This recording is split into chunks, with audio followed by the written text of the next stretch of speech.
to the Nana Cheche Show. I am so happy. I think this is one of the happiest days in my life. Why? Because I've got two special people who have come to grace the Nana Cheche Show. And they are not in the same person that maybe, 5 years ago, they came to my church and they preached, and I kind of fell in love with them from afar. Sometimes there are people that when you meet, you're like, how I wish I could just get closer to them. But God always have a way of connecting people when you are in his will. And I'm so thankful that they are here today. And I have Dr. Bishop Eric Brown and his wonderful wife, Reverend Mrs. Millicent Brown. Welcome to the show. We're so glad to be with you, Nana. Very glad to be with you and to share in this wonderful ministry that God has given you to touch lives around the world. Thank you. And we're looking forward to our discussions. Indeed, we're excited to be with you today. It's a pleasure and a privilege. So thank you for inviting us. You're welcome. Thank you so much. And there's some people that they're so busy, their schedules are always, their diaries are so booked, you have to squeeze, but I never gave up. But one thing that amazes me with this wonderful couple, now I don't know whether to say bishop, couple, Mr., Mrs. Call me, whatever. Is that they're so down to earth. Some of us, the moment God lifts us up a little bit, we are like, okay, you need to speak to my PA or you need to go here and there. But they just said, when we are free, we will come. And they are here. So, Bishop, I don't take this day lightly at all. If I had to go on and on and on, I think we'll be sitting here. So, I want you to, I have gotten to know you. I know the accolades, but sometimes we have to, research and go into Google and then see your accolades and all that. But when I get to meet the people, the real deal, I just want them to tell the world who they are. So maybe here we can say ladies first. Am I allowed to say ladies first? Whatever. Let's Bishop go. I'm so glad to be with you. I'm Bishop Eric Brown. I'm a minister within the New Testament Church of God.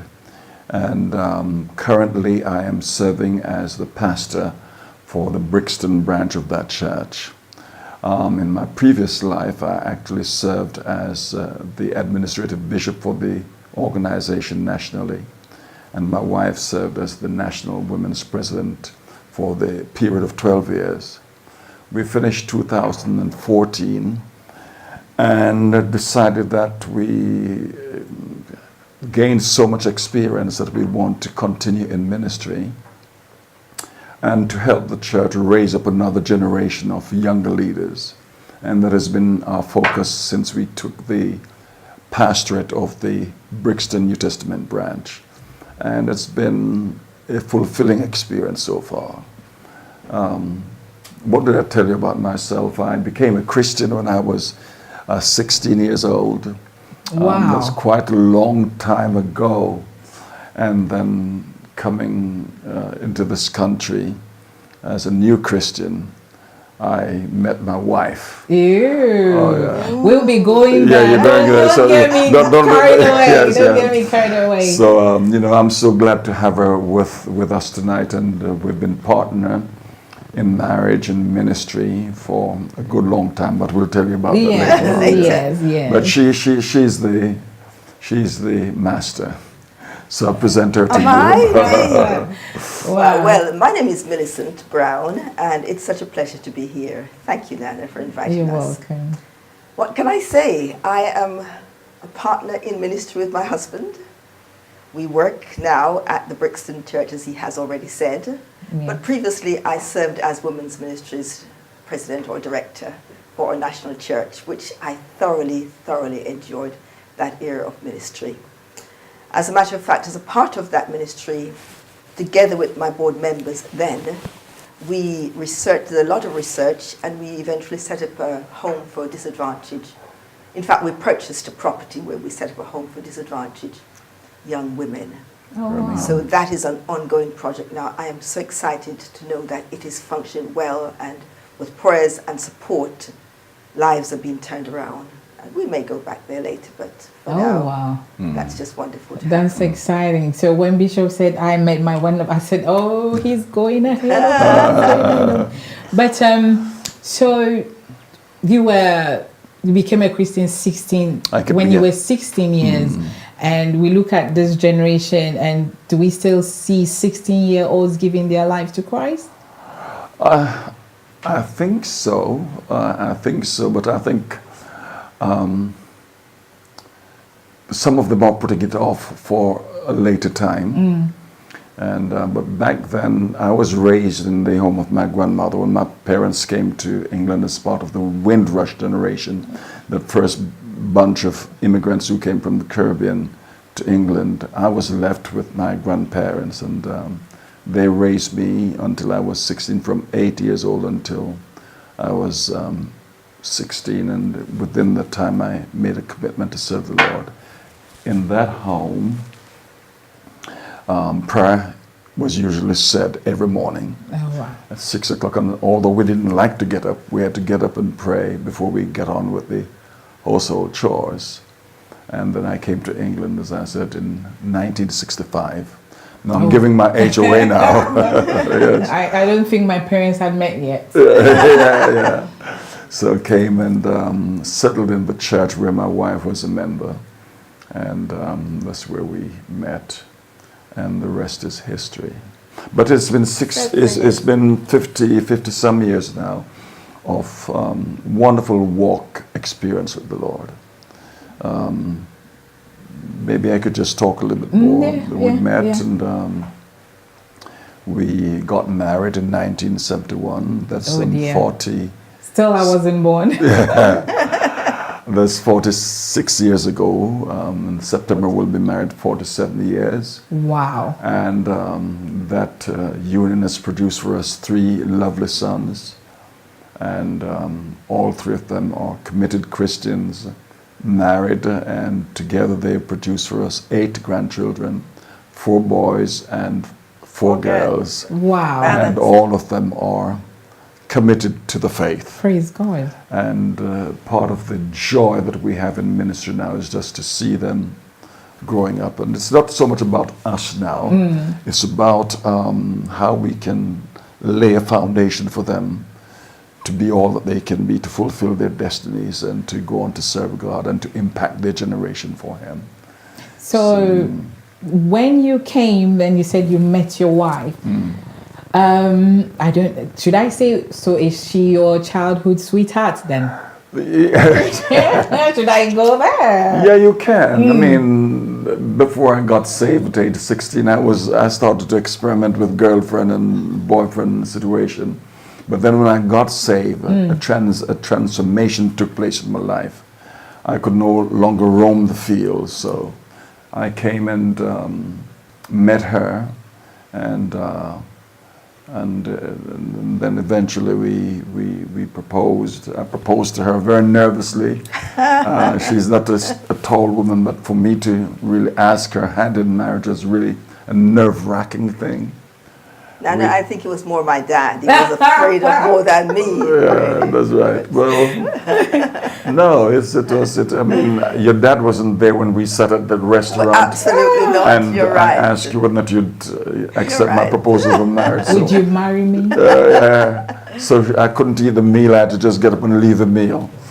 And I said, okay, don't give me an answer now. Just give it to me when you've prayed about it. Okay. And in 1971, I received her. She received me.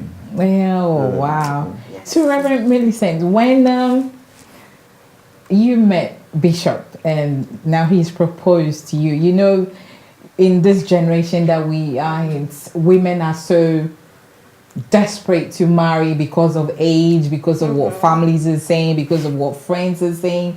Did you say to yourself, okay, let me go and pray about it. Let me tell my parents. Let me tell my girlfriends. What went through your head?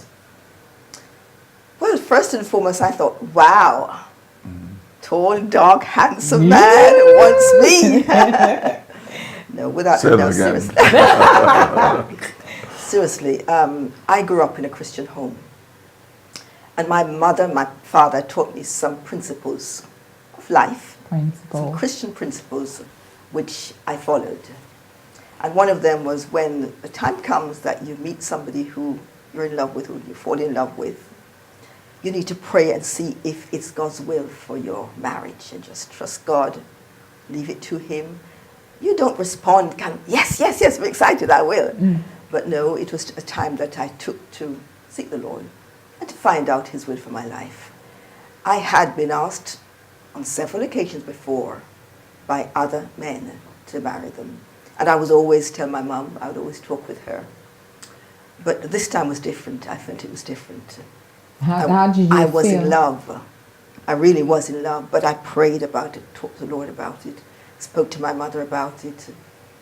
And yes, I felt it was the right thing to do. Amen. And I have to confess, I'm glad I did. I have no regrets. I have no regrets whatsoever. And I'm not saying this for the cameras. I really have no regrets. Awesome. I have had a wonderful marriage, and it continues. It goes on. Did you? Was there any challenges? Because yes, you're in love. You felt it was right. He proposed. Now you're married. Did you experience, because you've been married for a long, long time, were there any challenges that make you like stand back and say, did I make the right decision? Bishop, to you first. No, not at all. I think I was convinced in my mind that she was the right lady for me, virtuous, a very spiritual woman. Even from back then, she had a very disciplined life in terms of Bible reading, in terms of praying. And even to this very day, I said that if I was ever sick and be in the hospital or whatever, one of the first persons that would want to pray for me is my wife, because I really value that. So, and the courtship was very, very good. It wasn't a long courtship. Back in the day, the church's rule that you should get married within 6 months of proposal. Well, we were going to break the trend of that anyway. We did. We did break it the within trend 2 of it. years. But it was no sexual relationship before marriage. That was the principle. We maintained that very well. And the challenges that we would have had is how to work within this 6-month quarantine, and to know that we have this relationship and we're going to church when we're experiencing love, but didn't want to tell everybody. So there's one time when we had the engagement and we were walking down the road. We saw one of the members of the church coming.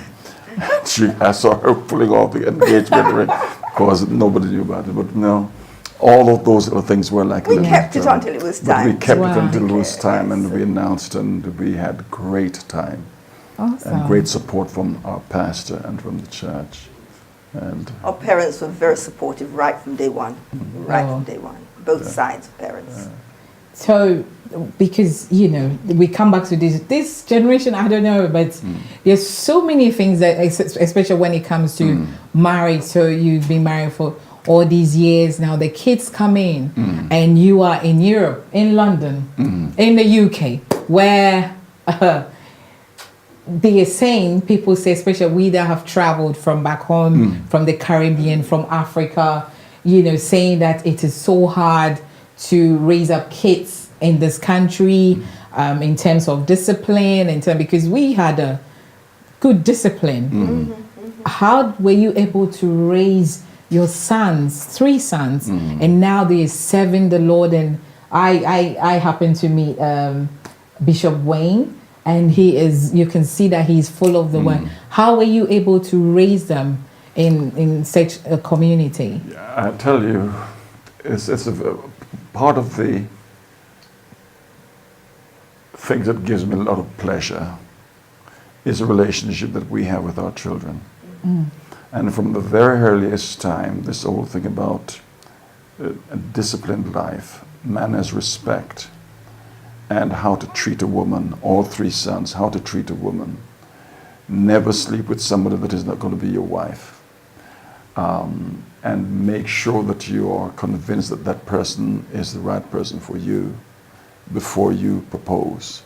And so we guarded them or guided them through the old principles of relationship building. And yes, each one of them have had all the person that were interested in them, or they were interested in, but it never really worked out.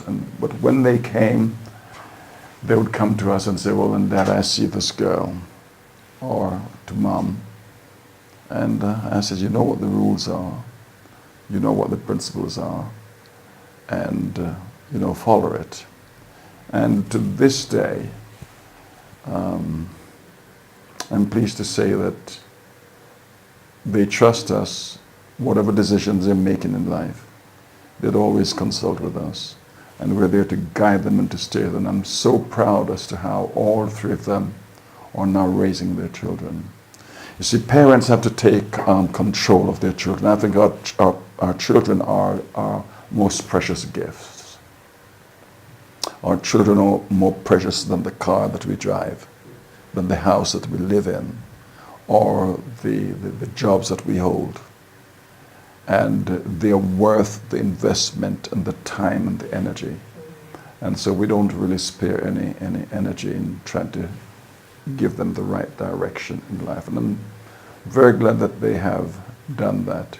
All three of them have gone through, have done their university education, and are making a progress in life. And I think what we did when they were around about 11 or 12 was to dress back from that authoritarian discipline and started to build a relationship with them, which is more like a brotherly, friendly relationship. So that even to this very day, they would come and they talk to me like I'm their buddy, their friend. We talk about everything. We talk about relationship. We talk about relationship with women. We talk about money. We talk about ministry. We talk about career, and everything is down on the table. Wow. And we're so very, very. Yes, I'm glad that you mentioned that, because you know my first thought when you asked that question was, we were their friends. We were parents. Friendship. Definitely parents. And they knew that, but we were friends with them as well. We were friends with our children, and we'd talk to them about anything. There's nothing that they would want to know that we wouldn't speak with them about. We gave them that privilege. Whatever it is, you come talk to us about. Don't ever feel frightened or scared. You're at liberty to talk to us about anything, no matter what it is. So they had. I think one of the first principles. Don't tell us a lie. That's right. Whatever happens, don't tell us a lie. No matter what it cost you. And no matter what it costs you, don't tell us a lie. And then you'll find your daddy and your mommy will support you to the hilt. And so today, if any one of them comes to us and say, I didn't touch that glass, you'd have to chop off my head to make me believe that they did, because they'll tell us the truth. So at what age did you instill that in them? From the very earliest age, very from the very earliest age, we instilled it in them. So they'll come and tell us exactly what's happening in their lives, where they're having challenge, when they're having challenge in terms of their faith, and they're having doubts, they will bring that up. Anything. And if they're not performing as a husband should be, they'll come and say, well, Dad, X, Y, Z. And I'll put them on the right road. And I think the other thing that is important as well, you know, this West Indian culture, everybody, you should either be a doctor, or you should be a lawyer, or you should be one of those professions. Accountant. Yeah, that's right, you know, the top one. The top, yeah. But we made a decision in the earliest age that we'd prefer to have these guys, even without a degree, but have them sound, socially adjusted, mentally adjusted, because we'd prefer to see them with a healthy, well-balanced person than to have the biggest degree, but then they're out of their minds. They can't relate. They can't interact with people. And so, you know, when they were doing their GCSEs or GCSE, Is it GCSE? GCSE, yes, and then going on to A levels, we kind of went back, dress back a little bit, no pressure, just encourage them. no support, because the whole idea was that I would prefer for you to come out mentally, psychologically, emotionally, and socially sound than for us to pressure you to get an education and then it doesn't mean anything to you. And I'm so thankful that they receive that and still go on to get their degrees and they're making a success in life. And I think they're using the same principle for their children now. So I know you're very, of course, you'll be a very busy dad for the position you were holding. Did you have like family time? Because again, you see parents working so hard just to pay the bills, to take care of home, and so they go, they're never there. Was there anything like that? Yeah, well, we always sat at the table to eat meal. Always. We sat at the table to eat, and when we sat at the table to eat meals, that was where we had most of our conversations with them. And usually Dad was home with them. I mean, obviously there were times when he traveled and I was left with the children. We still did our talks at the table. But we would take it as a practice that once a month we'd have a conference. Family conference. Oh. Yes. I like that. And with each one of them taking turn to chair the meeting. Absolutely. From when they were little. So they would take turns to chair, to be the chairperson of the meeting, and to have their agendas ready and to talk about what was needed, and of course any other business, which is always vital. And the agenda would comprise the chores that they had to do, the homework that they had to do, and all of that stuff. And any concerns that they had, That's and right, anything they were experiencing that they wanted to be enlightened on. Yes. And it wasn't all pleasant because there are times when they used to hold each other accountable. And I've seen situations around the table where one particular occasion where my son was laughing and then at the same time he was crying because the pressure coming from the other two was so much he didn't know whether it was to cry or to laugh. I think he had done his show that week, so they held him accountable for that.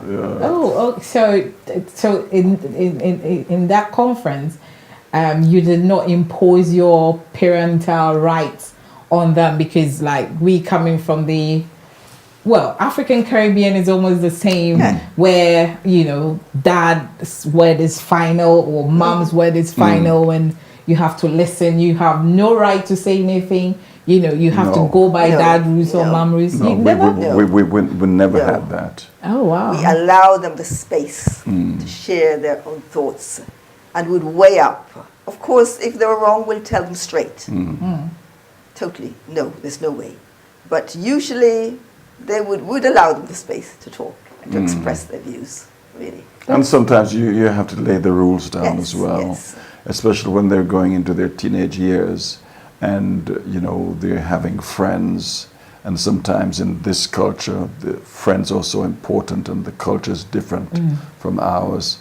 The time came when some wanted to stay out a bit later than usual, or wanted to go to the park and with companies that we were not too keen on, then you have got to make a decision and say no. But we normally filled it up by having our own leisure time. Okay. And we would eat and then we'd go for a walk and we'd talk about different things. We'd throw the ball or whatever it is. And how do we raise them? And sometimes I've got to thank God for that Volvo car that we had. We drove when I was youth leader, national youth leader. A lot of the work, that job took me up and down the country because I was the national youth leader. And so we actually raised some of them on the weekends in the back of that Volvo car. They would have their homework to do and they would carry it with them. And when we were up there on the farm and they were doing whatever things, sometimes they'd find somewhere. Find a room for them at the back. Room to do their homework and things like that. And when we became the national overseer, it wasn't so pressure by then. They had grown up and were, able to do it. But it's been a family affair all the time. And I think, my own philosophy in life, and I've said it wherever I go, that I would gladly hand the key back to any pastorate or any administrative job that I hold. I'd gladly hand it back if I felt that the life and the future of my wife and my family was compromised because of my ministry. Because my love is for God. Nothing will change that. Yeah. But Jesus died for the church, so I don't have to die for the it church. or kill my family for it. And some of the problems that I think that exist in ministry today is that people are, they are bound by the expectation that others have. There's some people have a perception as to what pastoring should be. If you don't do a home visit, if you don't do a telephone call, if you don't, do this, or you don't go to this function or cooperate with this program, then you're not a good pastor. Well, as far as I'm concerned, that doesn't come within my scope. I love God and I will serve God until my dying breath. But I will never ever put the church before my family. Oh wow, this is the first time I'm hearing this. Yes, I'll never ever put the church before my family. And there are times when I really look back and say, yes, I've compromised that principle. And I've gone out when it would have been better for me to stay home. Or, got myself committed and overcommitted to something that good things. And I could have made a decision to say, well, they're good things, but that's none of my business. And I've compromised and I've gone. But thankfully, my wife, I've always said to the kids, when I'm not at home, Mom is in charge. And when I come back, I will step into the leadership role. And it has worked. It's worked. It's worked. So, Reverend Millicent, it looks like you're Bishop said rock. Because you're a prayerful lady, and what is the importance for a woman to be standing behind the husband, especially in ministry or in a leadership role, with prayers, with support? Because sometimes we see that when the man of the house or the head of the house is busy out there, and then we sit back and we feel like we're neglected. Did you ever felt that you've been neglected? I don't think I felt neglected, but I certainly felt, as my husband said, that there were times when he took on extra commitment that he didn't need to take on, really. There were a few times that he did that, yes. But neglect, no, no. It was my responsibility to, and it still is, to look after my children. I took that very seriously. And so if he's out on an assignment, I stay home. Didn't used to go everywhere with him. Okay. Because if my children have studies to do, I would stay home with them, ensure that it's done. Daddy can go, we pray for him when he goes, and whilst he's gone, I'm still praying for him. My children are doing their homework. So that was the way. And if he's gone abroad, we had a special prayer. Okay. In fact, it was a little song that I made up. I'm going to not translate. It was a song that every night when we prayed together. When I'm away. When Dad was away, they used to sing this song. It's just something about God bless our daddy, and they sang it every night. God bless our daddy and bring him home to us. You said it wrong. Never mind. It's God bless our daddy. May God keep our daddy. May God bless our daddy and bring him back to us. All right. Something of that nature. But, they sang this for years, every night after they said their prayer. It was really quite interesting. But it's a task that I took very seriously, as I said. My children are precious to me. And in fact, just going back a little bit to the praying aspect, that has been my life. And I feel emotional, I'm saying to you right now, prayer for me is my life. I will always pray. It does something wonderful for me, just to be in the presence of God. It's an amazing experience that I wish every person would have, not just wives, but every person would have that encounter. It's absolutely wonderful to just get in God's presence and to just pour out to him and express his, and just praise him, adore him. It's amazing. It really is. So it's your lifestyle, not just on a Friday prayer meeting or Tuesday or Sunday, but it's Sometimes a I lifestyle. couldn't even go to prayer meeting because of my children. But prayer has been my lifestyle, yes, certainly. And it's interesting now that even now our children are grown, they have their own families, but we still meet once a month. The whole to pray. family. The whole family. Yeah. Okay. All 16 of us. We take it in turns for one home this month, another home this month, and so we rotate. And that was my daughter-in-law, one of my daughter-in-laws, really felt impressed that we do this, and all of us together felt that it was a great thing to do. So we're supporting that, incorporating with that, and every month we meet and share and pray together. Yes. I'm really learning something from it. We're really learning something, because this generation, I don't know, Bishop. Yes. I don't know, but as a father as well, I want you to look in the camera and, we see what's happening, children being stabbed, children joining gangs, not even just the boys, the girls are there, and mothers just struggling to take care of the kids and work at the same time. What do you tell a father who has left home, or a mother who has kicked the husband out of the house because of how the system is playing? What advice would you give them? Once again, I would like to say your children are your most precious gift. And some children, you'd say they're accident, but once they're born, they are worthy of your devotion. They're worthy of your attention, and they're worthy that you should really make every sacrifice to make them fulfill their potential. And when we were coming here, I was saying to my wife, some of the champions that are in our world today are those single mothers who are having to raise their children without the support of a father or of a husband or partner.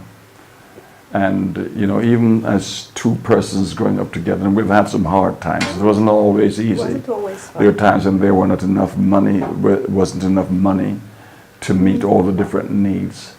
But God saw us through. So you have one person trying to bring 2 or 3 children up. That's a tremendous amount of commitment. And I should really raise my hat to some of those single mothers, and yes, some single fathers as well, who are bringing up their children together. The way the society would want us to think is that all of the black children, or should I say African Caribbean children, are a failure, but that's not the case. Those who are committing crime and are gone astray, they're not in the majority. They're certainly not in the majority. There are some very successful families around. They're in the church, they're in the community that we should really celebrate.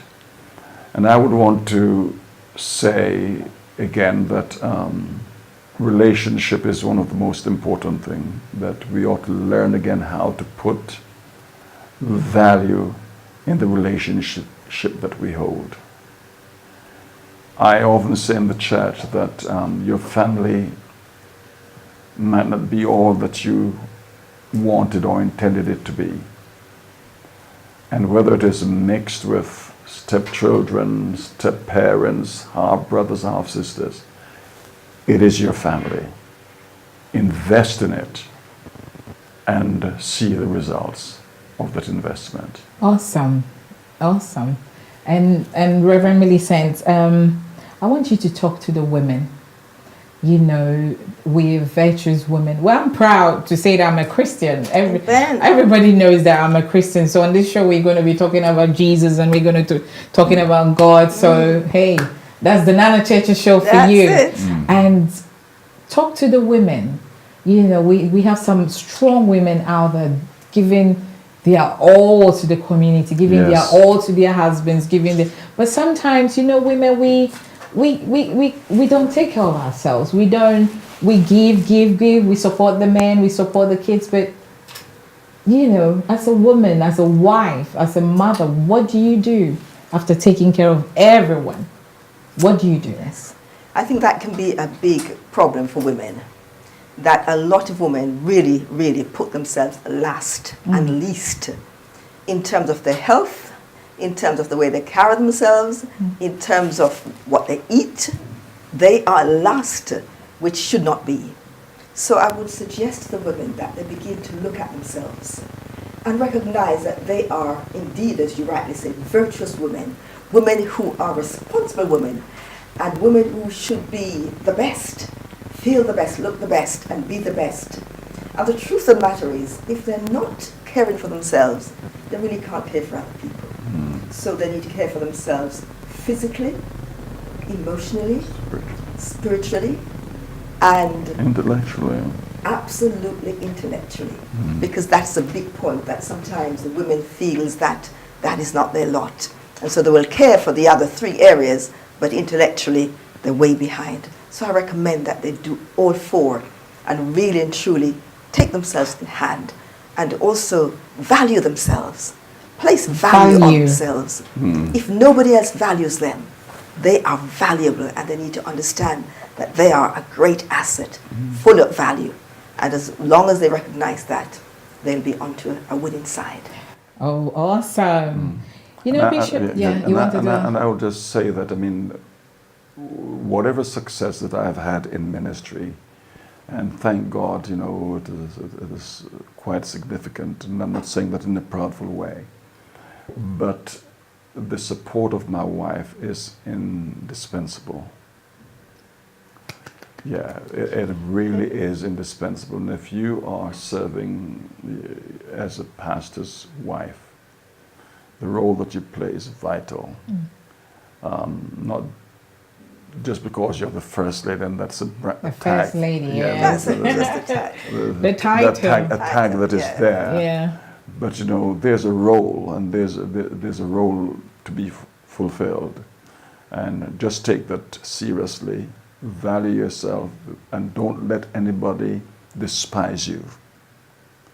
You know, and sometimes I have to say, in some of the congregations that we go, I really kind of shudder to think that my wife has made the sacrifice to be there with me. She's there with me, and they would say, "Oh, the Bishop Dr. Eric Brown is with us, and he's going to be our speaker, and he's going to be our presenter," and they don't see that your wife is there. So, you know, normally before I say anything, I would make sure that she would come up and she would give her a testament. She's there. She's a person. She's a part of me. Queen. She's a part of me. And you know, we husbands ought to make our wives look big. There's some preachers who take it as a fun to use their wives as the butt of their jokes because they're nervous or whatever it is. Never do it. You need to put value on your wife and understand that she's standing beside you as a partner to help you to deliver ministry. And I have so much I want to say to pastors, but I know you're you're like the daddy and the mommy of the Nana Church Show, so we'll be having you more often. Yeah, so I would like to part say 2, some part more. 3. Yeah, that's right. But before we round up, you know, we live. People are so distressed, depressed, stressed, and we go to church all right, we pray all right. Now we can't even detect who is going through something because we have because of social media, everybody's looking great and happy and hey, hallelujah. And then the next thing is they jump on the train or they hang themselves. And how do you detect, as a man of God, as a woman of God, that such person is going through something? And what advice do you have for the world this day and age world that we live in? Yeah, people commit suicide out of a sense of desperation, in a sense of hopelessness. And I don't know that anybody will just willingly take their lives for the fun of it. Normally it's a cry for something on the inside. Okay. And part of the responsibility of the church, and I think the whole way that we do church and how we do theology and how we engage with people that are sitting before us have to change. You see, I think this generation of Christians, quite a lot of them are being fed on froth. When you say froth. Superficial things. Okay. And the old thing about, if you get the self-esteem right, then everything is going to be in order. Wow. And we know that that doesn't really work. And so and yes, each and every one of us need to feel good about ourselves. But behind that, there has to be a sense of knowing that I have a relationship with God. And my situation might be hopeless and desperate. But if I look to God and trust in the relationships that I have, then things will begin to turn around. One of the saddest things that can ever happen is that people are coming to church, they're dressing and they're looking nice, and they're going through the motions.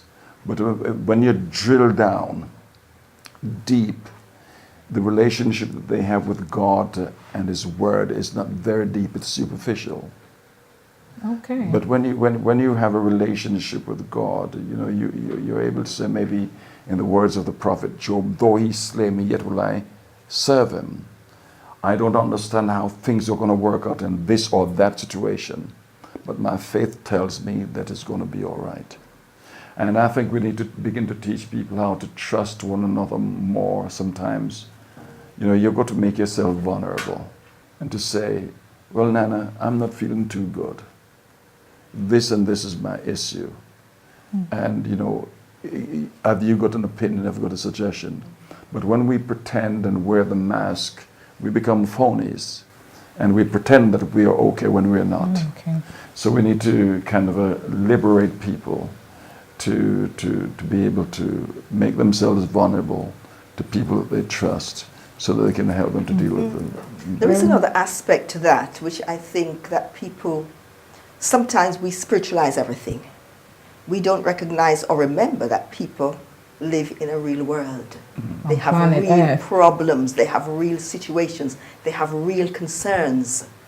And because of how some churches are set, organized, perhaps they don't feel they could talk and they could share.